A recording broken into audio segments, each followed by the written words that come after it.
국회 패스트트랙에 올라가 있는 선거법 개정안을 둘러싸고 여야 갈등이 점점 더 뜨거워지고 있습니다. 선거법을 왜 개정해야 하는 걸까요? 선거법 개정의 핵심은 무엇일까요? 자유한국당은 왜 반대하는 것일까요? 비례민주주의연대 공동대표 하승수 변호사, 한겨레신문 김규남 기자 두 분 모시고 궁금증 풀어보겠습니다. 두 분 어서 오세요. 네, 안녕하세요.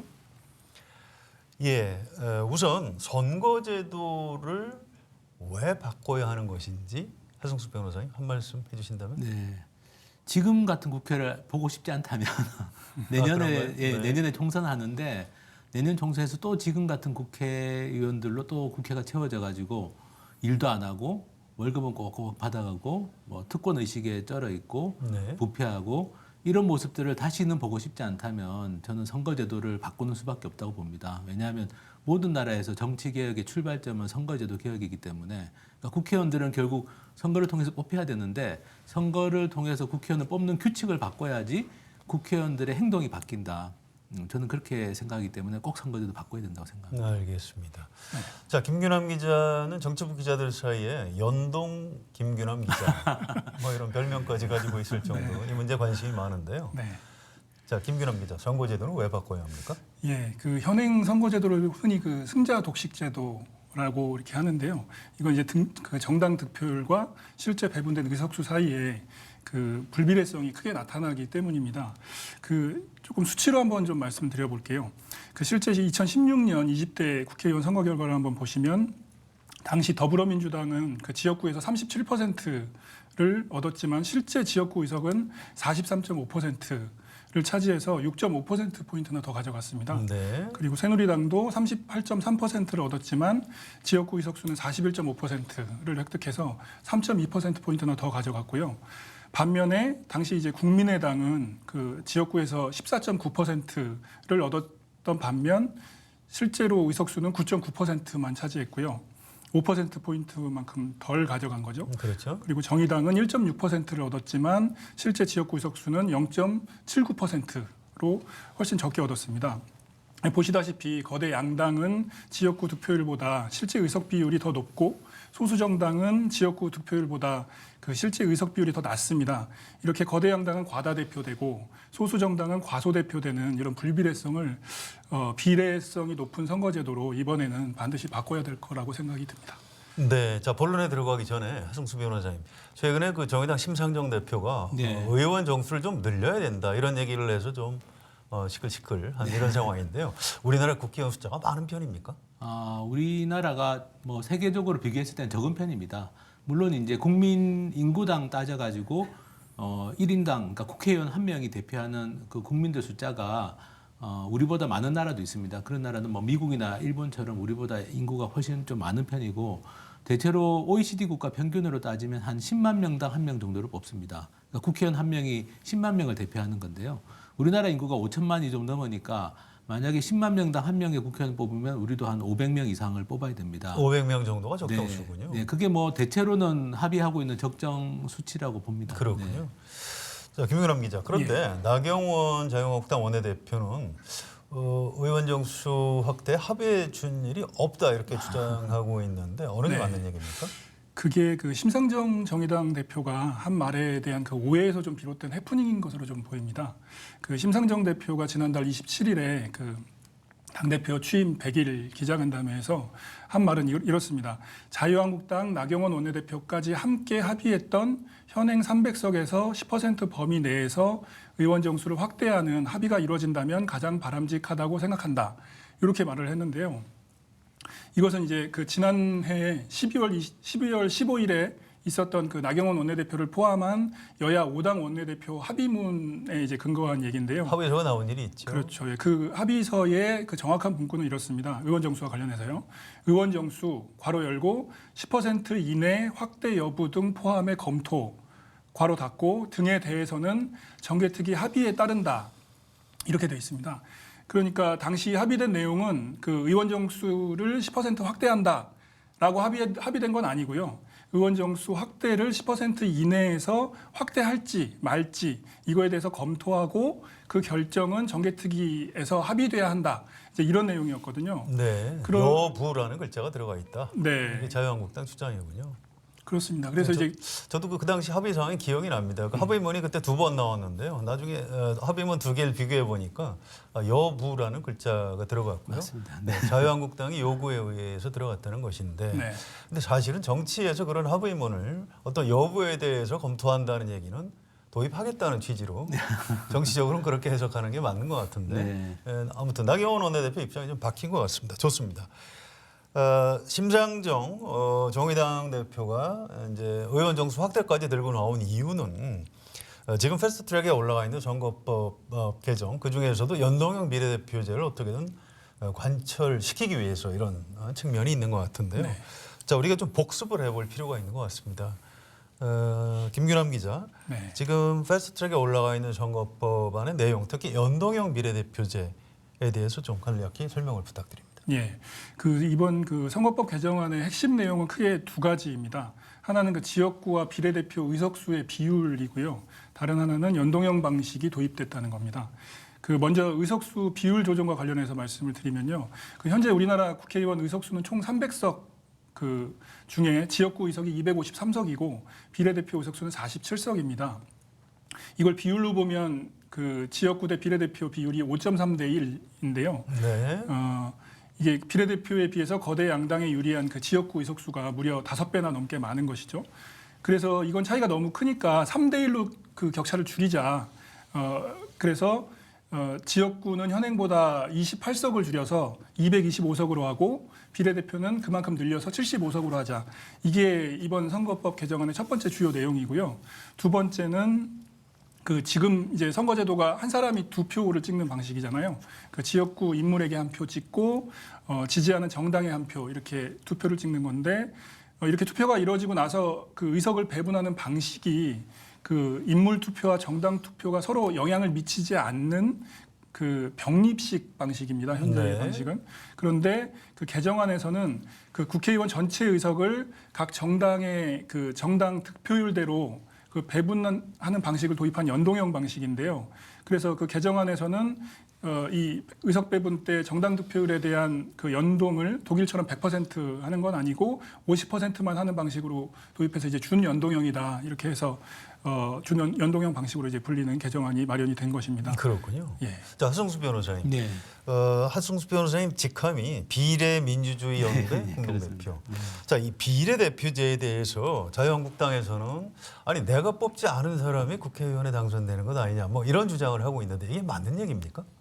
비례대표제도 유권자들이 직접 투표를 한 그 표의 가치가 그대로 반영이 됩니다. 그러니까 뭐 간접 선거다 이런 말은 뭐 성립이 안 되는 거고요. 네. 다만 이제 비례대표제는 인물에 대한 투표보다는 정당에 대한 투표가 중요하고 정당이 받은 득표율대로 의석을 나눠 가지기 때문에 한 표의 가치가 A당을 지지한 표든 B당을 지지한 표든 한 표의 가치가 결과적으로 똑같이 반영이 된다는 효과가 있습니다. 사실 뭐 지금도 우리가 지역구 선거를 하더라도 굉장히 중요한 판단 기준은 결국 정당입니다. 그렇죠. 어느 정당 공천을 받았냐가 중요하기 때문에 사실 비례대표제가 뭐 간접 선거다 이렇게 말하는 거는 전혀 근거 없는 이야기고 비례대표제는 정당을 중시하고 정당에게 찍은 표의 가치가 끝까지 반영이 된다. 뭐 그런 선거제도라고 볼 수 있습니다. 네, 민주주의 요체인 정당 정치 활성화를 위해서는 네, 그렇습니다. 오히려 더 필요하다. 네, 오히려 이런 뭐 말씀. 정당 민주주의가 잘 되는 나라일수록 비례대표제를 택한 나라들이 훨씬 더 많습니다. 그렇죠. 네. 자, 그런데 김규남 기자, 홍준표 전 자유한국당 대표는 미국에는 뭐 비례대표제가 없다 이런 얘기를 하고 있는데 그게 맞는 얘기인가요? 그 말 자체는 일단 좀 맞습니다. 근데 그 비례대표가 없는 게 그 영미권 나라들의 좀 특징인 것 같고요. 이제 미국과 영국 이런 나라들이 좀 그 비례대표 없이 지역구 선거만 그 치르는 대표적인 나라들인데요. 네. 그 뭐 미국에서 좀 없는 이유는 일단 좀 이렇게 우리나라나 뭐 영국 다른 나라들처럼 이렇게 좀 시민단체나 시민사회에서 좀 이렇게 요구들이 좀 많이 좀 없었던 것 같다는 좀 생각도 좀 들고요. 그 제가 이번에 저 스코틀랜드를 그 선거제도 취재를 위해서 다녀온 바가 있는데 그 영국 같은 나라도 그 미국하고 똑같이 이제 지역구 선거만 치르는데요. 근데 영국에서는 이제 지역구 선거제도는 국회가 민의를 제대로 반영하지 못하는 그런 제도이기 때문에 비례대표 방식으로 바꿔야 한다는 그런 목소리가 꾸준히 시민사회에서 나오고 있습니다. 그리고 또 그 실제로 영국을 구성하고 있는 이제 주요 지방 정부인 스코틀랜드, 웨일즈, 런던시 이런 데서는 이제 연동형 방식을 이제 도입해서 비례대표 선거제도를 지금 실시하고 있고요. 또 OECD 국가들 중에서도 이제 비례대표를 도입해서 실시하고 있는 나라들이 독일, 일본, 뭐 네덜란드, 스웨덴 등 그 비례대표가 없는 뭐 나라들보다 훨씬 더 많습니다. 비례대표가 있는 나라가 훨씬 더 많군요. 그렇습니다. OECD 국가 37개의 나라 중에 순수 비례대표제, 그러니까 정당만 보고 찍는 순수 비례대표제가 24개 나라고 네. 독일, 뉴질랜드처럼 이제 우리가 지금 말하는 연동형 방식을 택한 나라까지 하면 37개 국가 중에 26개 국가가 이제 비례대표제입니다. 그러니까 훨씬 더 많다고 할 수 있고요. 미국의 정치학자한테 제가 여쭤봤습니다. 왜 미국은 비례대표제 논의가 없냐? 그러니까 그분 말씀이 자기 같은 사람들은 비례대표제를 정말 원한다. 네. 원하는데 미국은 철저하게 거대 양당으로 돼 있기 때문에 선거제도는 그렇게 거대 양당이 장악하고 있는 국회에서 논의 자체가 좀 어려워서 그렇지 사실은 미국 정치를 보더라도 자기는 비례대표제가 필요하다고 생각한다 이런 이야기도 들었습니다. 그렇군요. 자, 자유한국당에서는 아예 비례대표제를 없애자. 그래서 지역구만 270명을 뽑자 이런 주장을 하고 있는데 이게 말이 되는 주장입니까? 말이 안 되는 주장입니다. 말이 안 되는 주장이고 오히려 그게 또 위헌 시비도 있습니다. 왜냐하면 우리나라 헌법에는 선거구제나 비례대표제는 법률로 정하다라고 돼 있어서 비례대표라는 말이 헌법에 있습니다. 헌법에 있는 비례대표제를 아예 없애자라는 건 오히려 위헌 소지가 있다라는 게 또 헌법학자들 상당수의 주장이고요. 그렇군요. 270명이 왜 나왔냐면은 사실은 자유한국당이 작년 12월 15일까지 그러니까 나경원 원내대표가 합의서 쓸 때까지는 아예 이걸 거부하는 입장은 아니었습니다. 근데 황교안 대표 체제가 들어서면서 그냥 이걸 아예 거부해야 되는데 이미 합의서는 썼고 명분이 없으니까 어떤 작전을 생각했냐면은 국민들이 국회를 불신하니까 국회의원 숫자를 줄이는 걸로 하자. 그래서 비례대표를 없애고 270명으로 국회의원 숫자를 줄이는 걸로 하면은 자기들이 선거제도를 반대하는데 유리하다. 사실 어떻게 보면은 정치개혁을 반대하는데 그 반대하는 그냥 하나의 논리로서 만들어낸 게 270명으로 하고 비례대표제 없애자는 건데요. 사실 뭐 이게 헌법적으로도 문제가 있고 정치개혁하고는 아무 관계가 없이 오히려 완전히 정반대되는 방향이라고 생각합니다. 우리나라가 이제 재헌의회 때는 비례대표가 없었고요. 네. 나중에 제가 이제 기록을 찾아보니까 박정희 정부에서 네. 그때는 뭐 전국구라고도 했고 이제 법률에는 비례대표라는 말이 있었고요. 박정희 대통령이 도입한 비례대표를 왜 지금 자유한국당이 반대하는지 약간 미스터리입니다. 그러니까 지금 하 변호사님 말씀은 좀 약간 어떤 전술적인 정략적인 측면에서 반대하는 것 같다. 네. 이런 말씀이신 네, 거죠? 네. 알겠습니다. 자, 그런데 의원 내각제 국가를 채택하는 독일과 뉴질랜드에서나 연동형 비례대표를 하는 거지 우리나라는 대통령제 국가이기 때문에 어울리지 않는다 이런 주장에 대해서 어떻게 생각하십니까? 사실은 이제 비례대표제냐 아니냐가 중요합니다. 그 연동형이라는 건 하나의 방식이고요. 비례대표제는 의원 내각제 국가도 채택하고 있지만 대통령제 국가도 많이 채택하고 있습니다.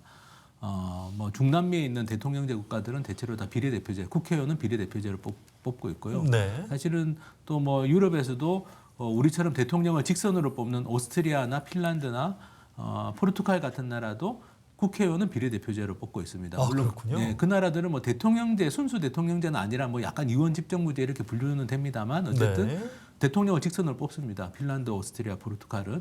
근데 국회의원 선거는 비례대표제를 하기 때문에 사실 뭐 의원 내각제 국가만 비례대표제가 맞다라는 건 전혀 근거가 없고 예전에 정치학계에서 그런 주장이 있었지만 지금은 실증적으로는 이미 기각당한 주장이 잘못된 주장이고요. 네, 그렇습니다. 나경원 원내대표는 법률가신데 뭐 그 부분은 잘 모르시는 것 같네요. 알겠습니다. 예. 자, 김규남 기자. 해외 출장 다녀오셨다고 얘기를 하셨는데 출장 가서 비례대표제에서 집중 취재를 하셨죠? 네. 그때 뭐 들었던 얘기 중에 가장 좀 인상이 남는 게 어떤 대목이 있습니까? 예, 저는 그 지난 3월에 그 독일 연동형 비례제 이제 원조 나라인 독일과 그 연동형 비례제를 이제 받아서 시행하고 있는 영국의 스코틀랜드 그 두 군데를 다녀왔는데요. 그때 이제 독일 유권자들이 한 얘기 중에 가장 기억에 남는 게 그 거대 정당을 지지하는 유권자는 당연하고요. 또 소수 정당을 지지하는 유권자들조차도 사표 심리 없이 자유롭게 지역구든 정당 득표든 자기가 찍고 싶은 그 후보에게 자유롭게 투표를 한다는 것이었습니다. 그러니까 우리나라의 경험하고 좀 다르죠. 우리나라에서는 이제 지역구에서 좀 당선 가능성이 없는 후보면 당선 가능성을 생각해서 사표 심리가 발동해서 거대 양당 후보 중에 한 명을 이렇게 찍게 되고 나머지 이제 비례대표를 이제 지지하는 정당에 찍게 되는 그런 이제 아주 머리 아픈 투표를 저희는 이제 하게 되는데 독일 그 유권자들이 이런 그 사표 심리에서 자유로운 그런 이제 좀 자유로운 투표를 좀 한다는 점에서 좀 인상적이었고요. 스코틀랜드에서도 마찬가지였습니다. 스코틀랜드는 그 총의석이 129석으로 우리나라와 이제 마찬가지로 그 총의석이 고정되는 그런 연동형 방식이라는 점에서 그곳을 이제 다녀왔는데요.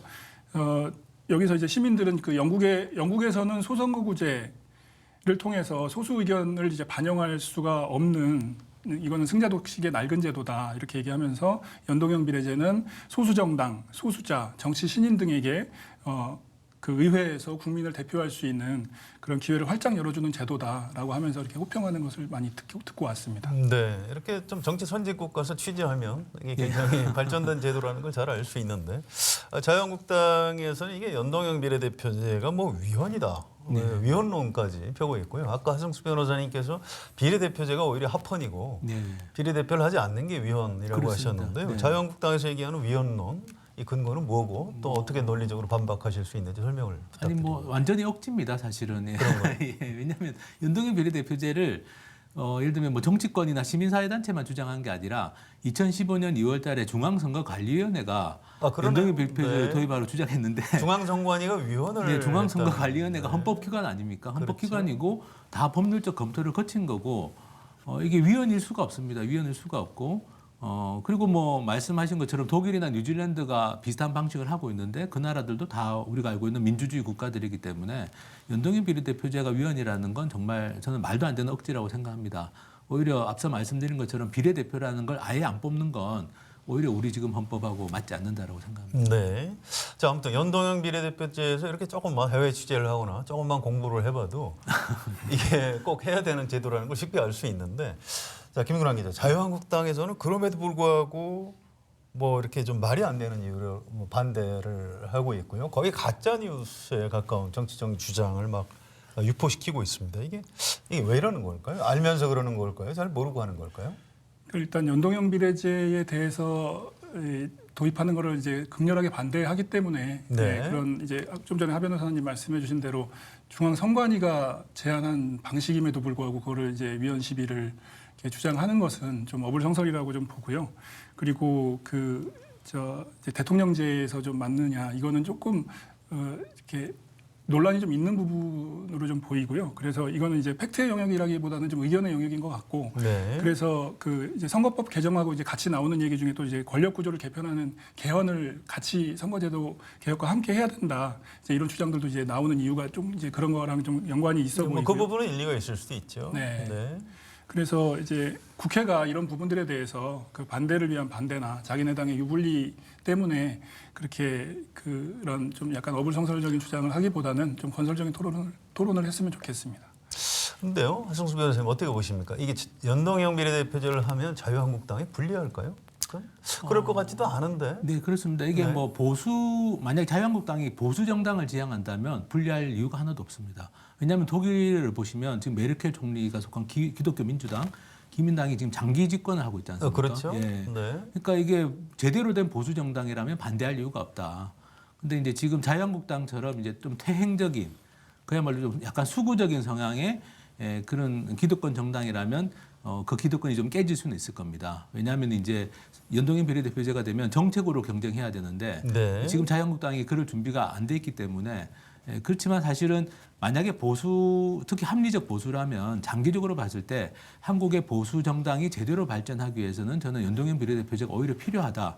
보수 정당 안에서도 지금 어떻게 보면 좀 악화가 양화를 구축한다고 저는 생각하는데 더 극단적이고 더 어떻게 보면 좀 무책임한 세력들이 더 목소리를 높일 수 있는 현재의 선거제도에서는 지역주의에 기대 가지고 저는 그렇기 때문에 오히려 이게 장기적으로는 한국 보수의 발전을 위해서도 저는 필요하지 않나 생각합니다. 네, 하승수 변호사님 말씀 들으니까 좀 이해가 가는 것 같습니다. 그러니까 양당제도, 지역구도에 기댄 기득권 정당이면은 반대하는 것이고 네, 정책 보수, 합리적 보수면은 찬성하는 게 옳은데 네, 그렇습니다. 자유한국당이 반대하는 걸 보면 아무래도 분단 네. 어떤 정치 또 그 지역주의에 기댄 기득권 정당이기 때문에 반대한다. 네. 이렇게 볼 수밖에 네, 없다는 저는 그렇게 보고 결론이 그렇게 나오네요. 연동형 비례대표제가 되면 기대하는 효과는 좀 합리적 보수들이 저는 좀 한국에서도 좀 더 목소리의 힘을 오히려 얻지 않겠냐라고 생각합니다. 네, 자 우리나라 진짜 보수 유권자들이 좀 이 부분을 잘 들어야 될 것 같습니다.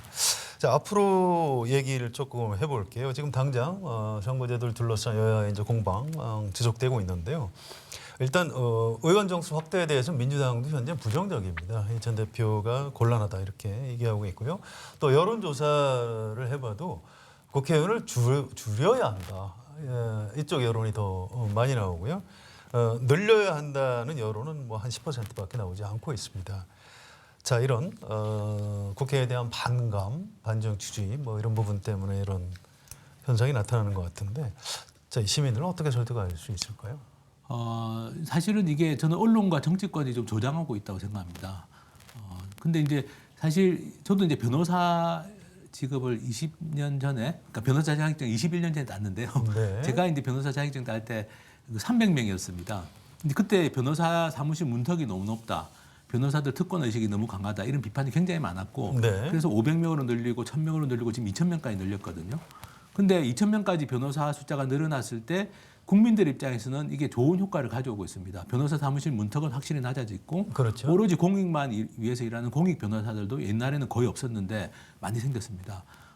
똑같이 생각해 보면 국회의원들이 지금 특권 의식에 쩌들어 있고 일을 제대로 하지 않는다면 그러면 이건 숫자를 늘릴 게 아니라 숫자를 줄일 게 아니라 거꾸로 숫자를 늘려야 되는 게 네. 국회를 기획하는 저는 방법인데 이렇게 설명을 드리면 많이들 납득을 하십니다. 근데 문제는 언론에서 이런 설명은 한겨레 신문 같은 데밖에 보도를 안 해주시고 그런가요? 네. 다른 언론들이 계속 이제 일종의 숫자를 줄이는 게 마치 국회 개혁인 것처럼 그렇죠. 암묵적으로 몰고 가는 게 저는 좀 국민들 여론에 많은 영향을 미치는 것 같고 좀 용기 있고 올바른 목소리가 좀 언론에서 좀 나와야 될 것 같습니다. 김규남 기자는 이 부분 어떻게 보세요?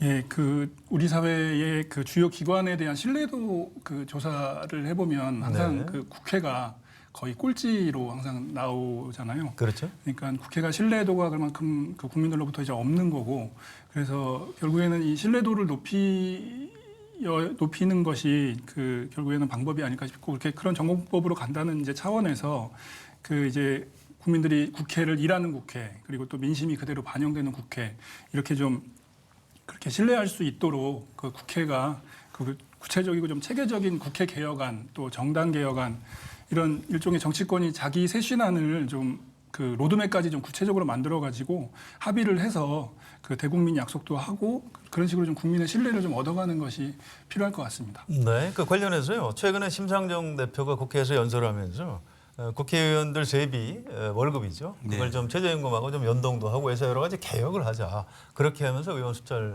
늘리자 이런 제안을 한 것 같은데 네. 어떤 내용이 좀 소개해 주실까요? 예, 그 심상정 대표가 지난달 31일 국회 그 비교섭단체 대표 연설에서 그 5대 국회 개혁 과제를 제안을 했습니다. 네. 그 가장 우선적으로 그 국회의원 세비를 최저임금의 5배 이내로 제한하자. 이렇게 제안을 했는데요. 그 2019년 기준으로 보면 그 최저 월급의 5배는 한 872만 원 정도 되는데요. 네. 현재 그 국회의원 세비가 1,137만 원이어서 1인당 월 그 265만 원 정도 줄이는 셈이 됩니다. 네, 월급이 많이 주는군요. 예. 네. 그런 게 이제 가장 좀 눈에 띄는 부분이었고요. 그리고 그 뒤로 이제 국회의원 지금 보좌진 수가 지금 현행 9명인데 5명으로 줄이자. 그리고 또 국회의원 셀프 금지 3법이라고 해서 그 세비 제한에 더해서 외유성 출장 금지, 그리고 제 식구 감싸기 금지 등 국회의 그 특권을 축소하는 그런 방안이 또 있었고요. 네. 그리고 공직자윤리법에 그 이해 충돌 방지 조항을 도입하는 것과 그 국회의원의 그 국민 소환제를 도입하자는 이 5가지를 제시를 했습니다. 이렇게 하면 국회의원이나 국회에 대한 불신이 좀 줄어들 수 있을까요? 어떻게 보십니까? 저는 다 필요한 제안을 하셨다고 보고요. 예. 근데 문제는 이제 국민들이 어떤 생각을 하시는지 보면 그러니까 연봉을 깎아야 된다라고 이야기를 하면은 이제 연봉을 깎았다가 다시 올리면 어떡하냐 이런 또 걱정을 하세요. 불신이 예, 있군요. 불신이 너무 네. 커가지고 그래서 이제 제가 생각하기에는 좀 덧붙인다면 네. 연봉을 이번에 깎고 그리고 이제 앞으로는 국회의원 연봉은 독립기구가 정하는 걸로 셀프 연봉이 아니라 네. 이제 이런 좀 장치들을 확실하게 두면 좀 설득이 가능할 것 같고 또 하나만 덧붙인다면 지금 전직 국회의원들에게 월 120만 원씩 그 특혜성 연금을 지급하는 그게 아직도 사라지지 않고 있습니다. 내년 예산도 아주 좀 살림이 어려운 분들한테 지급하고 있는 건 아닌가요? 근데 그게 숫자가 400명이 넘는 수준이고요. 그렇군요. 예, 네. 그러니까 사실은 국회의원들도 전직 국회의원들도 그냥 국민 일반에게 적용되는 복지 제도들 있지 않습니까? 기초연금이라든지 뭐 기초생활수급제도라든지 이런 제도들의 적용을 받는 게 저는 맞다고 보는데 그렇군요. 어쨌든 아직도 이게 1년에 한 50억 정도 됩니다. 그래서 얼마 전에 동아일보에서 뭐 국회의원 30명 늘리면 300억의 예산이 더 들어간다 이렇게 헤드라인을 뽑아서 기사를 낸 거 봤는데 예, 300억을 지금 국회 예산에서 쉽게 만들 수 있습니다. 아까 말씀하신 국회의원들 연봉 깎아도 뭐 수십억이 생기고 전직 국회의원들에게 지급되는 변칙 연금만 없애도 한 50억 생기고 개인 보좌진을 만약에 9명에서 5명이 아니라 제가 계산해 보기로 한 7명 정도로만 줄이더라도 한 300억이 생깁니다. 그렇군요. 동아일보에서 우려하시는 그 30명 늘리면 300억의 예산이 더 들어간다는 건 지금 심상정 대표가 말씀하신 개혁안이나 제가 좀 덧붙인 안들을 적용하면 300억이 아니라 뭐 600억도 줄일 수 있기 때문에 충분히 지금 현재 국회 예산 가지고도 30명 정도 더 쓰는 데는 아무 문제가 없다. 뭐 60명도 더 둘 수 있다 이렇게 생각합니다. 그 소위 좀 기득권 언론에서도 사실 이런저런 시비를 걸고 있지만 국회의원 숫자 늘어나는 것 자체가 싫어서 아마 그런 주장. 그렇습니다. 예. 기득권 세력들은 이게 국회의원 숫자 늘어나는 걸 원하지 않습니다. 뭐 재벌들이나 행정 고위 관료들이나 그렇죠. 왜냐하면 다 자기들을 견제 감시할 사람들이 늘어나는 거기 때문에 예전에도 뭐 성한용 기자님 글 쓰신 걸 제가 봤는데 한국의 기득권 세력들은 국회의원 숫자가 현행대로 유지되길 바라고 결사반대죠. 네, 오히려 개혁을 하려고 하면 국회의원 숫자가 늘어나야 된다고 생각합니다. 알겠습니다. 자, 앞으로의 일이 좀 궁금한데요. 지금 패스트트랙에 올라가 있는 선거법 개정안. 국회에서 지금 어떻게 논의가 이루어지고 있습니까? 예, 지금 국회에서 이제 조국 사태가 이제 좀 마무리된 이후에 그 선거법 개정 논의는 현재 투 트랙으로 진행이 되고 있습니다. 하나는 그 원내 교섭단체 3당에서 원내대표 3명 그리고 선거법 협상대표 3명 이렇게 해서 협상을 하고 있고요. 그건 이제 자유한국당도 들어가 있는 그렇죠. 협상 테이블이죠. 예, 원내 교섭단체 3당이 하는 거고요. 예. 그리고 또 하나는 그 여야 5당 대표 이건 교섭단체와 상관없이 여야 그 5당 대표와 그 실무 정치 협상 테이블이 마련돼서 지금 협상이 이어지고 있습니다. 거기도 자유한국당은 포함되어 있는 예, 들어가 거죠? 있습니다. 예, 네. 양쪽 다 들어가 있습니다. 그래서 이제 물밑에서 이 두 트랙을 통해서 하나는 이제 원내대표 중심이고 또 하나는 이제 당대표 중심이 돼서 양쪽에서 이제 당 지도부들이 다 지금 협상 테이블에 참여를 하고 있는데요. 이제 공식적인 대화보다는 물밑에서 비공식 대화를 주로 좀 하고 있는 상황입니다. 그 오늘 좀 취재를 해보니까 그 의원 정수 확대와 관련해서는 그 거대 양당인 더불어민주당과 자유한국당이 그 부정적이거나 반대하는 입장을 아주 강고하게 좀 고수를 하고 있어서 좀 안타깝게도 주요 쟁점으로 논의가 되고 있지는 못한 상황입니다. 네. 그 현재 논의되고 있는 주요 쟁점은 두 가지로 좀 파악이 됐는데요. 하나는 그 연동형을 도입할 거냐 말 거냐인데요. 이거는 그 여야 4당은 찬성을 하고 있지만 자유한국당을 뺀. 예. 네. 그런데 자유한국당이 반대를 하고 있습니다. 그렇죠. 그래서 한국당이 이 연동형을 받으면 선거법 합의는 이제 급물살을 타게 될 것이고요. 반면에 한국당이 연동형을 받지 않으면 선거법 개정이 이제 난관에 봉착할 것으로 보이고요. 또 한국당이 연동형을 받지 않게 되면 현실적으로 그 지역구대 비례 의석수가 지금 이제 현재 안은 225대 75인데 이거를 이제 240대 60으로 그 지역구 의석수를 28석 줄이는 게 아니라 13석만 줄이는 그 지역구 축소폭을 좀 줄이는 안 또는 250대 50 지역구 의석을 3석만 줄이는 안 뭐 이런 것들도 지금 뭐 대안으로 좀 이렇게 공식적이진 않지만 비공식적으로 좀 얘기가 좀 오고 가고 있는 걸로 파악이 됐고요. 그리고 이제 현실적으로 한국당이 좀 받을 수 있는 안은 240대 60으로 한 그 연동형이 아닌 현행 병립형이라는 말도 나오고 있습니다. 네. 그 이렇게 되면은 현행 제도보다 비례 의석을 최대 13석 정도 늘리는 것 외에는 뭐 바뀌는 게 없게 됩니다. 그래서 이 경우에는 여야 4당이 받을 수 있을까 하는 의문이 남게 되고요.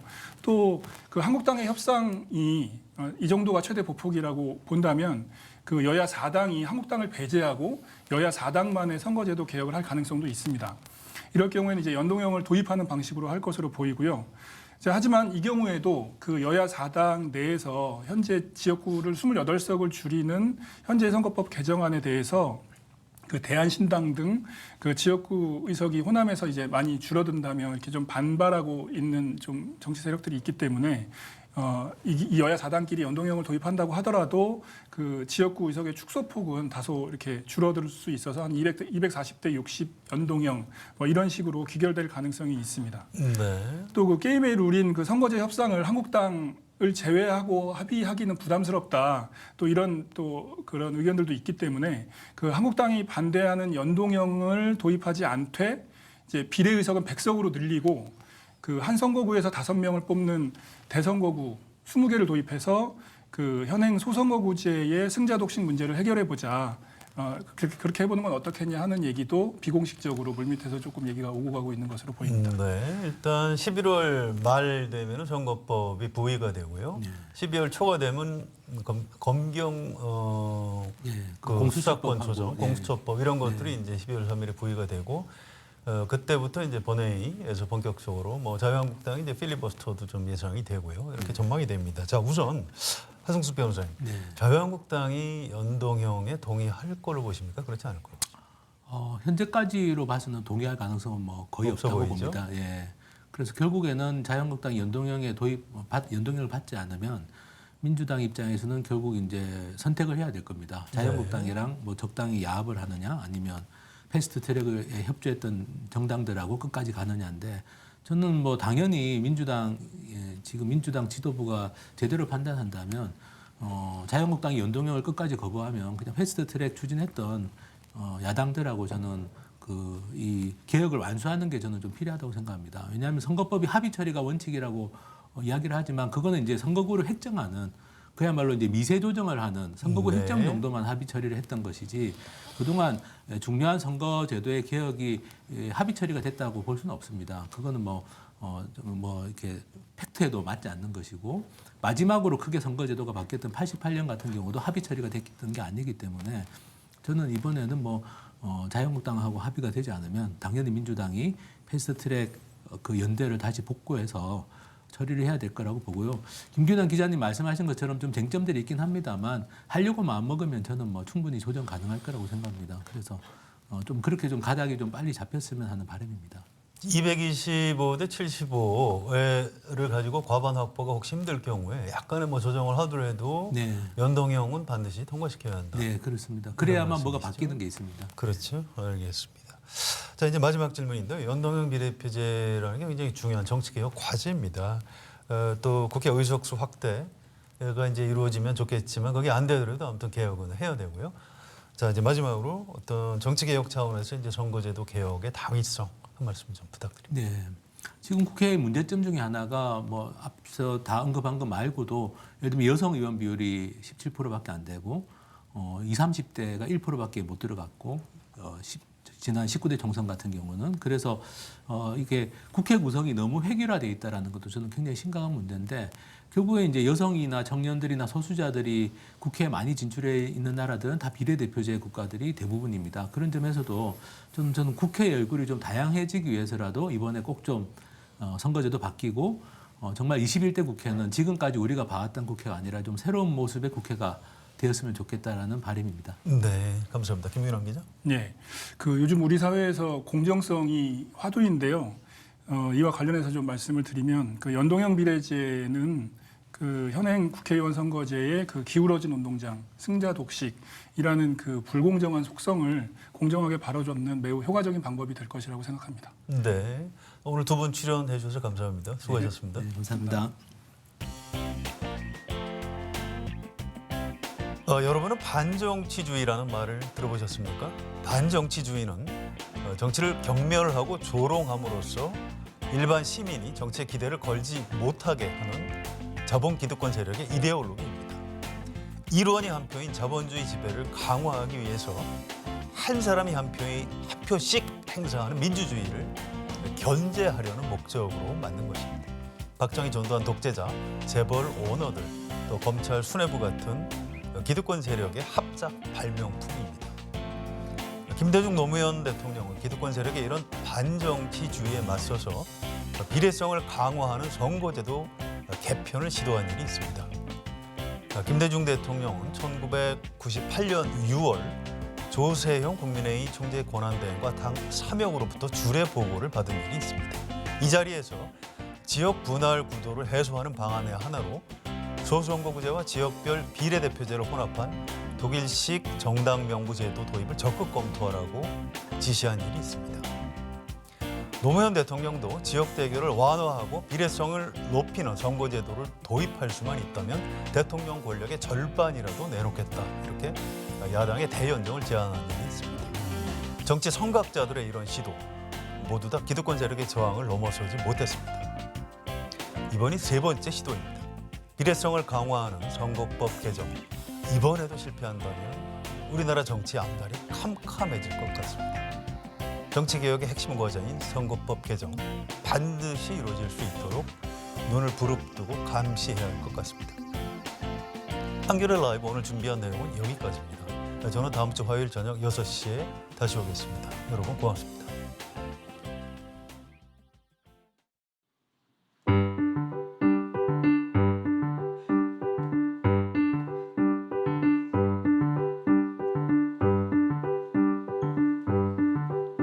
I draw a silhouette, your portrait as a summer souvenir. I remember when you said you look fabulous, my dear.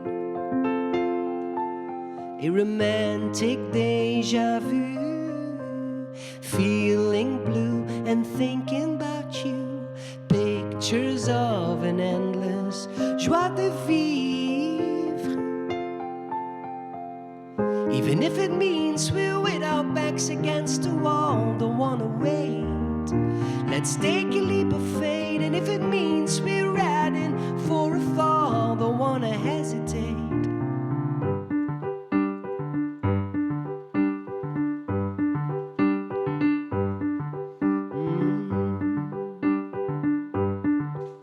Yeah, paintings of the past, sculptures of a long forgotten time, images of you are Baroque memories.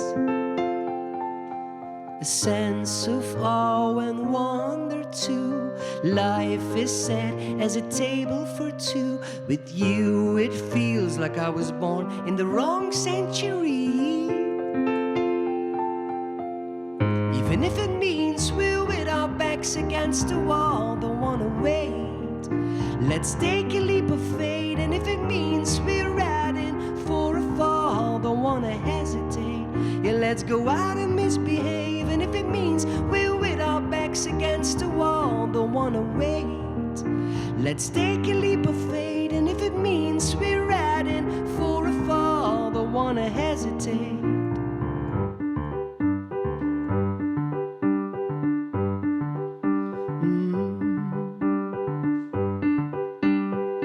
We should never refrain, living our lives in vain.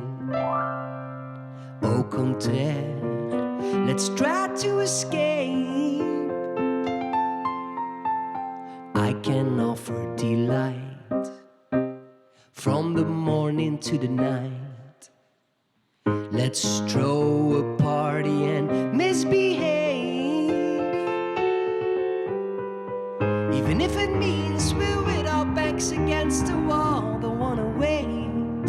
Let's take a leap of faith, and if it means we're riding for a fall, don't wanna hesitate. Yeah, let's go out and misbehave.